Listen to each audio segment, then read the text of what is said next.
Books have been really important to me. They're more important to me now because, uh, you know, so much of our life is taking place on the internet. And I worry that things are going to disappear from the internet. They very easily could disappear from the internet. In fact, last week, the presidential administration removed a document that really was extremely important. One of the documents that I worry about is this. And this is the indictment prepared by Jack Smith of Donald Trump. And this thing, which is on the internet now, may not be on the internet in 6 months or a year's time. It may not be in libraries because libraries are going to be publicly funded and they will certainly either remove the books or put them in special catalogs, special departments, rare book collections, that sort of thing.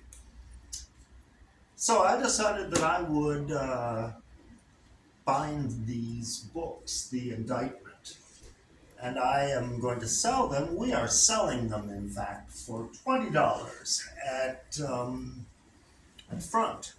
And I would ask you, if you are concerned about truth and historical truth, to join what I'm calling the Planting History Project.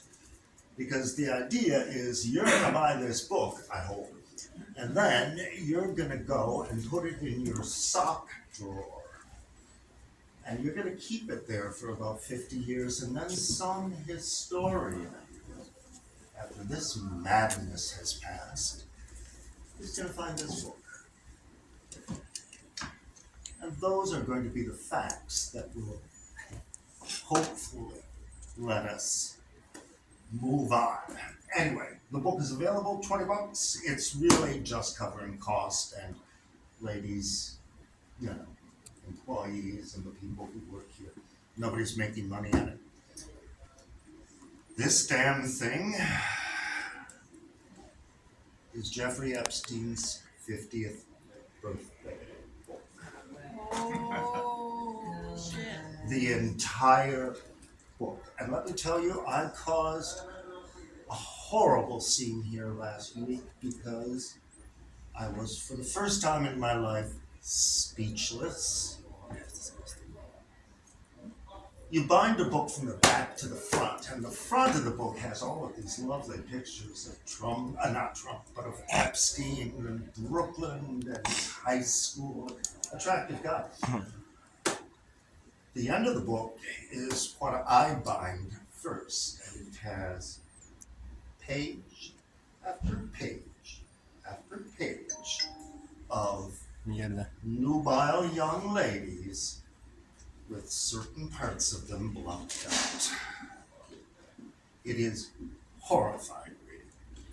So this book is going to have a history in about 4 weeks because I intend to do a little presentation about what we should do with the book because I'm worried about the book. I'm worried that I am the last generation to grow up reading books and understand the importance of it. So I have a plan for this book. In the meantime, stay tuned.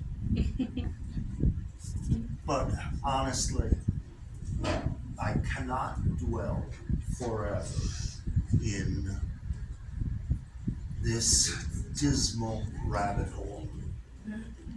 So I've been thinking a great deal about my parents. My mother was a wonderful poet. And she had a wonderful grandchild. Somehow grandchildren tend to be wonderful. And his name was Tyler. And since she was a very good poet, she wrote a villanelle. And since she was a funny woman, she called it, this poem, a villanelle. And here it is. I should say that Tyler was a baseball fanatic when he was 5 years old, 10 years old. Little league. Of all the numbers, yours, I think, is best. You're waiting at the plate, tensed for the ball. 11 emblazoned on your back and chest. Crack goes the ball. The ball is heading west. It's going, gone, outside the wall. Of all the numbers, yours, I think, is best. Count the world's grandness. I am the one most blessed. Since I saw you, how did you get so tall? 11, emblazoned on your back and chest. I love your coach as well, have I confessed? He was a great first baseman, I recall. But of all the numbers, yours, I think, is best. I knew your coach, you know, when he was small. He was, like you, well, better than the rest. John's Texaco, emblazoned on his chest. 11 is lucky, that no one can contest. A 7-year-old's 11's the best of all. Of all the numbers, yours, I think, is best. 11, emblazoned on your back and chest.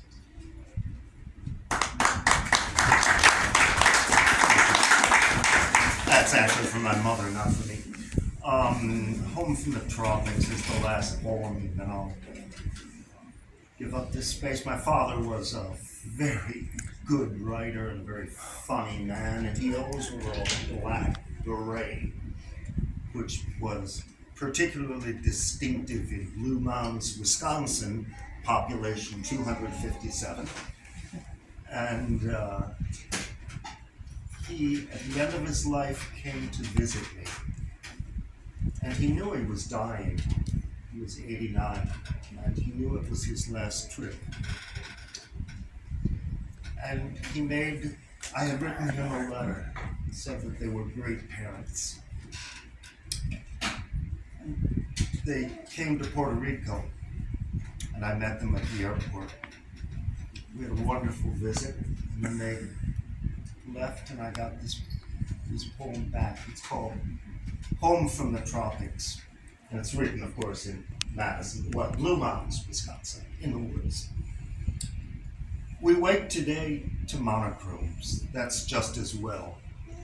The northern spirit needs time and quiet to open tentatively to spring, to put forth a little sprout of remembrance of green walls and pink walls and wrought iron and patios, and people who stand in the street and shout for their friends instead of ringing doorbells.